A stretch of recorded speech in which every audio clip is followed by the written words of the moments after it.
Hello दोस्तों, welcome to IFL academy. तो चलिए आइए क्लास 9 10th का ज्योमेट्री चैप्टर पढ़ते हैं। तो बिल्कुल बेसिक से चलेंगे और टॉप तक पहुंचेंगे। तो ज्योमेट्री में हम पढ़ेंगे सबसे पहले लाइंस एंड एंगल्स। और ये वीडियो लेक्चर्स NTSC के लिए, AMU जामिया 10+2 एंट्रेंस के लिए एंड अदर कम्पिटिटिव एग्ज़ाम्स के लिए बहुत बेनिफिशियल हैं। तो चलिए आइए शुरू करते हैं। तो आइए सबसे पहले समझते हैं बेसिक टर्म्स क्या क्या यूज़ होते हैं लाइंस एंड एंगल्स में, या ज्योमेट्री में बेसिक टर्म्स क्या क्या होते हैं। तो सबसे पहला टर्म है line. What do we mean by line? Line का मतलब क्या होता है? लाइन एक स्ट्रेट पाथ होती है जिसके दोनों एंड पॉइंट्स इन्फिनिटी की तरफ जाते हैं। लाइन की कोई डेफिनेट लेंथ नहीं होती।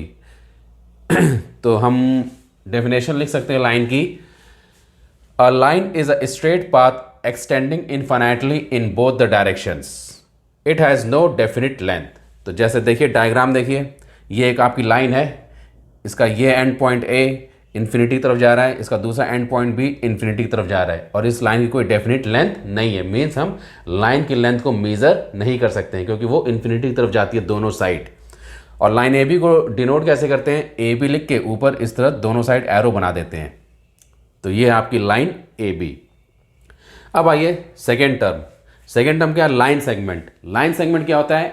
लाइन सेगमेंट बेसिकली लाइन का पार्ट ही होता है जिसके दोनों एंड पॉइंट्स फिक्स्ड होते हैं और इसकी डेफिनिट लेंथ होती है लाइन सेगमेंट की। जैसे फॉर एग्जांपल ये एक पेन है, इसको समझ लीजिए स्ट्रेट लाइन है ये, ठीक। तो इसके ये दोनों एंड पॉइंट्स फिक्स्ड हैं, तो हम ये लेंथ पूरी मेजर कर सकते हैं। इसकी एक डेफिनिट लेंथ है, तो ये आपका क्या होगा? एक लाइन सेगमेंट। तो लाइन सेगमेंट में हम लिख सकते हैं line segment is a part of a line having a definite length. तो ये आपका है लाइन सेगमेंट AB। ये लाइन का पार्ट है जिसके दो एंड पॉइंट्स फिक्स्ड हैं A एंड B, और इसकी एक डेफिनिट लेंथ है। लाइन सेगमेंट AB को डिनोट कैसे करते हैं? AB लिख के ऊपर ऐसे लाइन बना देते हैं। अब आइए नेक्स्ट टर्म पर चलते हैं।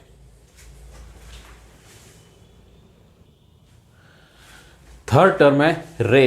रे क्या होती है? रे भी लाइन का पार्ट होती है जिसका वन एंड पॉइंट फिक्स्ड होता है and other and point infinity की तरफ जाता है।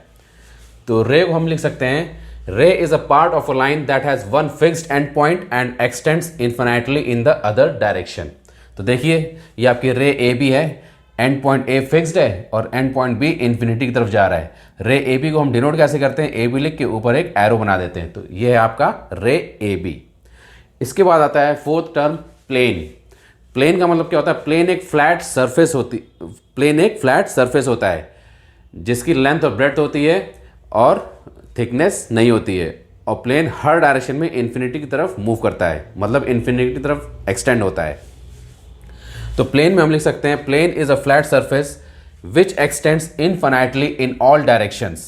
अ plane has length and breadth but no thickness.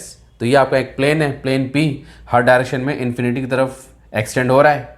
जैसे आपका यही देख लीजिए जो व्हाइट बोर्ड है, ये भी आपका क्या है? एक प्लेन है जिसकी एक लेंथ है और ब्रेड्थ है, थिकनेस नहीं है। तो ये थे आपके basic terms used in geometry. अब आइए नेक्स्ट टॉपिक पर चलते हैं।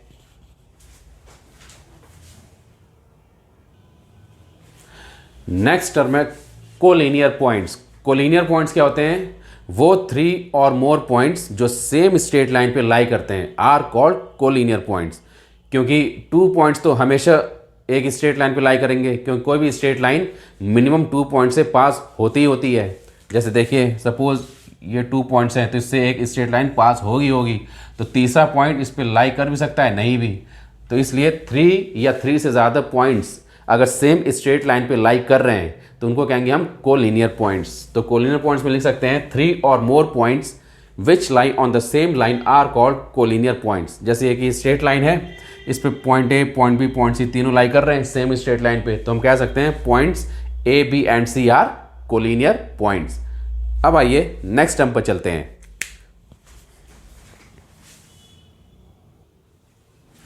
हमारा नेक्स्ट टर्म है कॉनकरेंट लाइंस। कॉनकरेंट लाइंस क्या होती हैं?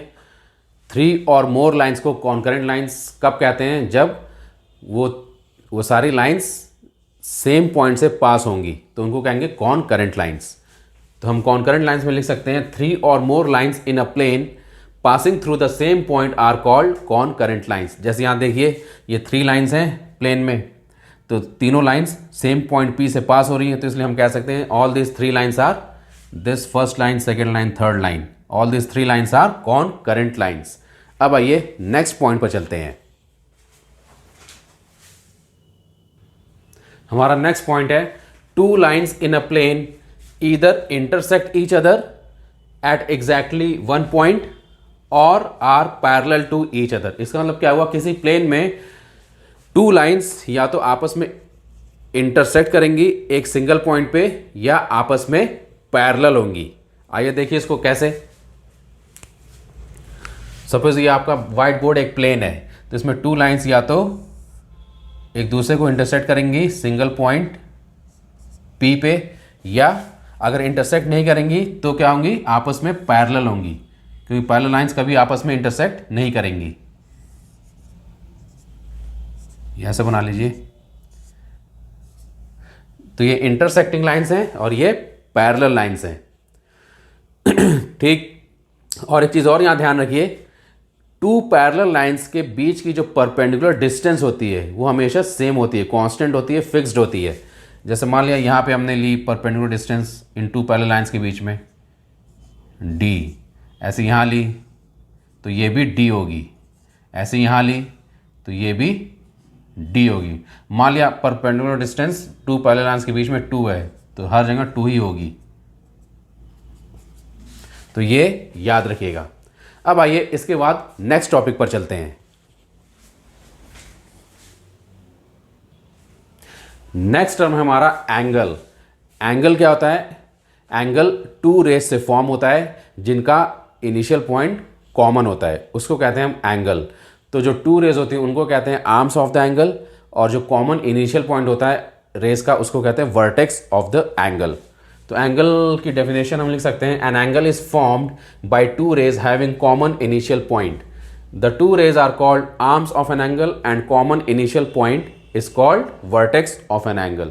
जैसे सपोज ये 2 रेज हैं OA एंड OB, तो ये क्या बना रही है, एक एंगल फॉर्म कर रही है जिनका कॉमन इनिशियल पॉइंट O है। तो यहां पे ये जो रेज हैं OA एंड OB ये क्या है, arms of an angle, these are arms of an angle. और ये जो कॉमन इनिशियल पॉइंट है O, this is called vertex of an angle. तो आपका एंगल है एंगल BOA। तो एंगल की नेमिंग में जो वर्टेक्स होता है उसको बीच में लिखते हैं, और ये है एंगल का सिंबल, तो ये है आपका एंगल BOA। ठीक। अब एंगल को हम मेजर किस में करते हैं, एंगल को हम डिग्रीज में मेजर करते हैं। Angle is measured in degrees. Suppose ये 30 डिग्री एंगल है तो इसको लिख देंगे हम 30 डिग्री। डिग्री का मतलब ये ऊपर छोटा सा सर्कल बना देते हैं। तो angle BOA is equal to कितना है, 30 डिग्री। और 1 रोटेशन में कितना एंगल बनता है, 360 डिग्री का। 1 रोटेशन मीन्स होता है पूरा कंप्लीट सर्कल, तो इसमें पूरा टोटल एंगल कितना बन रहा है, 360 degree is equal to 1 rotation. And 1 degree में होता है 60 मिनट्स। मिनट्स को डिनोट करते हैं सिंगल डैश से। ये क्या है आपका 60 मिनट्स। एंड 1 मिनट में होता है 60 सेकेंड्स। सेकेंड्स को डिनोट करते हैं डबल डैश से। ये क्या है आपका 60 सेकेंड्स। तो कुछ इंपॉर्टेंट रिलेशंस हैं, इसको याद रखिएगा, क्वेश्चंस में ये यूज होते हैं। ठीक। तो this was all about angle. अब आइए नेक्स्ट टॉपिक पर चलते हैं।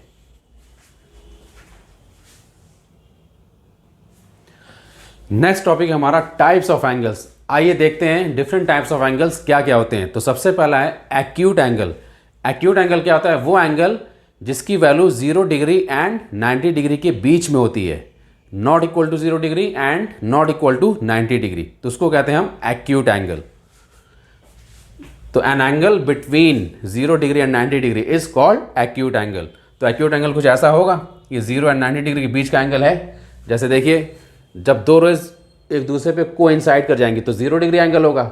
तो एक रे को फिक्स कर दीजिए, दूसरी रे को मूव करिए ऐसे, तब देखिए ये क्या बन रहा है, एक्यूट एंगल बन रहा है। ये सब वैल्यू 0 से 90 डिग्री के बीच में आ रही हैं, करते करते 90 तक आएगा। तो ये आपके सब क्या कहलाएंगे, एक्यूट एंगल। 0 डिग्री सिर्फ 0 डिग्री एंगल होगा, 90 डिग्री को राइट एंगल कहते हैं, वो आगे पढ़ेंगे। तो जैसे फॉर एग्जांपल 10 डिग्री का आपका एक्यूट एंगल है, 20 degree, 30 degree, 45 degree, 60 degree, 70, 80, 89.99999 degree, ये भी क्या आपका एक्यूट एंगल है। क्यों, 0 से 90 डिग्री के बीच में है।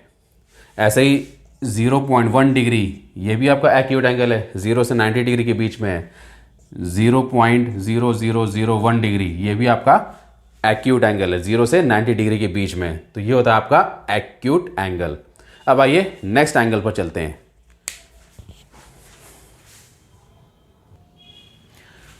सेकेंड टाइप ऑफ एंगल है राइट एंगल। राइट एंगल क्या होता है, 90 डिग्री एंगल को राइट एंगल कहते हैं। An angle equal to 90 degree is called right angle.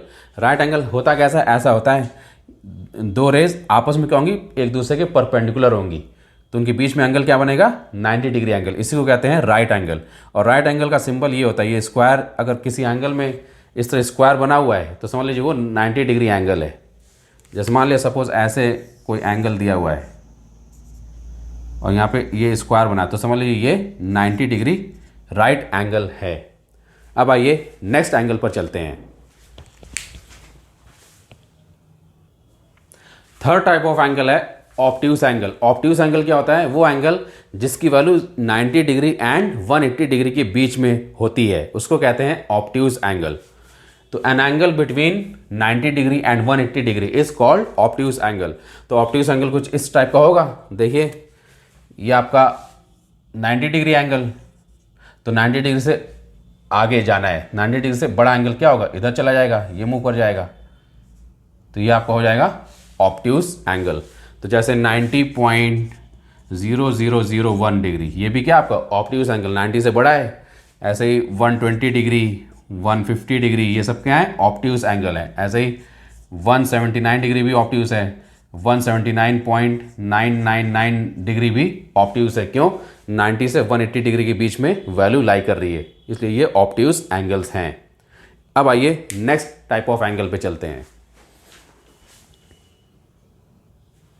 Fourth type of angle है स्ट्रेट एंगल। स्ट्रेट एंगल क्या होता है, 180 डिग्री एंगल को स्ट्रेट एंगल कहते हैं। जब दो रेज एक दूसरे के एकदम अपोजिट होती हैं पैरेलल वे में, तो उनके बीच में एंगल कितना बनता है, 180 डिग्री। देखिए एक रे इधर है, दूसरी रे उसके अपोजिट इधर है, तो इनके बीच में एंगल बनेगा 180 डिग्री, इसी को कहेंगे हम स्ट्रेट एंगल। अब आइए नेक्स्ट एंगल पर चलते हैं। फिफ्थ टाइप ऑफ एंगल है रिफ्लेक्स एंगल। रिफ्लेक्स एंगल क्या होता है, वो एंगल जिसकी वैल्यू 180 डिग्री एंड 360 डिग्री के बीच में लाई करती है, बीच में होती है, उसको कहते हैं रिफ्लेक्स एंगल। तो an angle between 180 degree and 360 degree is called reflex angle. तो रिफ्लेक्स एंगल कुछ ऐसा होगा, ये अंदर वाला तो एक्यूट एंगल हो जाएगा, ये बाहर वाला आपका रिफ्लेक्स एंगल होगा। तो कहने मतलब 180.001 डिग्री, ये भी क्या आपका रिफ्लेक्स एंगल है। 180 डिग्री से बड़ा है, 360 डिग्री से छोटा है। ऐसे ही 270 डिग्री, ये भी आपका रिफ्लेक्स एंगल है। 200 डिग्री, ये भी रिफ्लेक्स एंगल है। 350 डिग्री, ये भी रिफ्लेक्स एंगल है।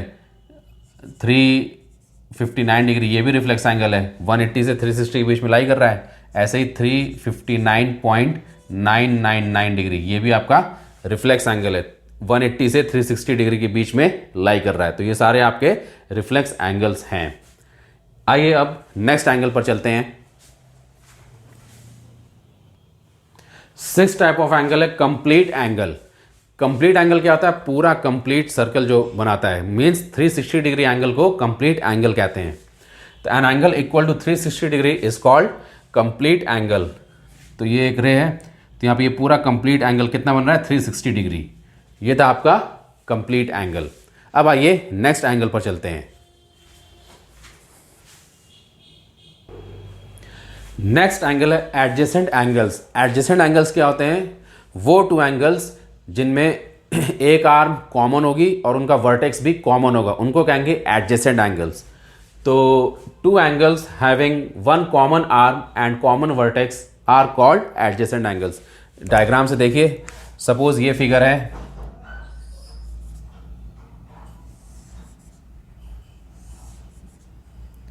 ये मान लीजिए वर्टेक्स ओ है, तो ये दो एंगल्स देखिए, एक एंगल ये एंगल 1 और ये दूसरा एंगल 2, ये दोनों एडजेसेंट एंगल्स हैं। क्यों? इन दोनों एंगल्स की ये वाली आर्म कॉमन है।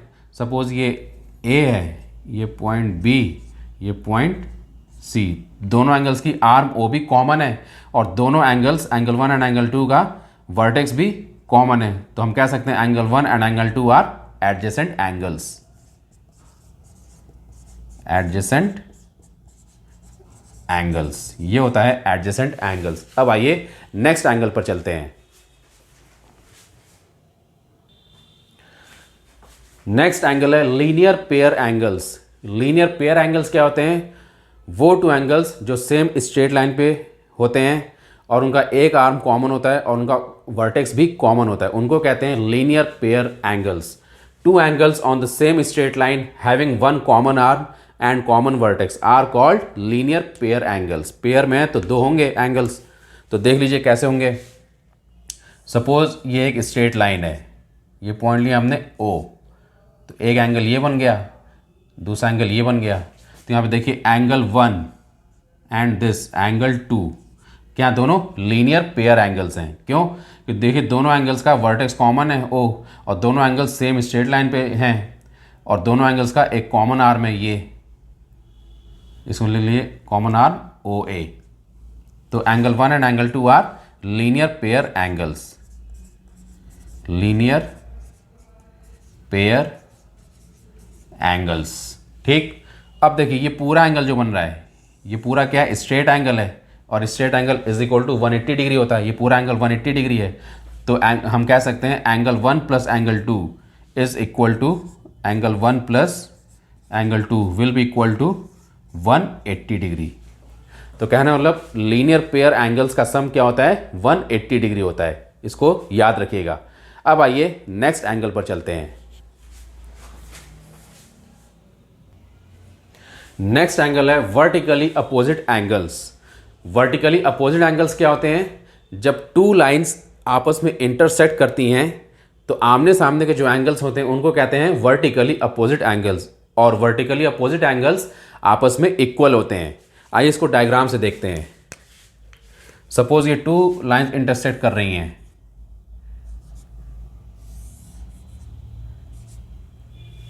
ठीक, तो ये आमने सामने के एंगल्स कौन कौन से हुए? एक एंगल, ये दो एंगल्स हुए आमने सामने के, तो ये होंगे वर्टिकली अपोजिट एंगल्स।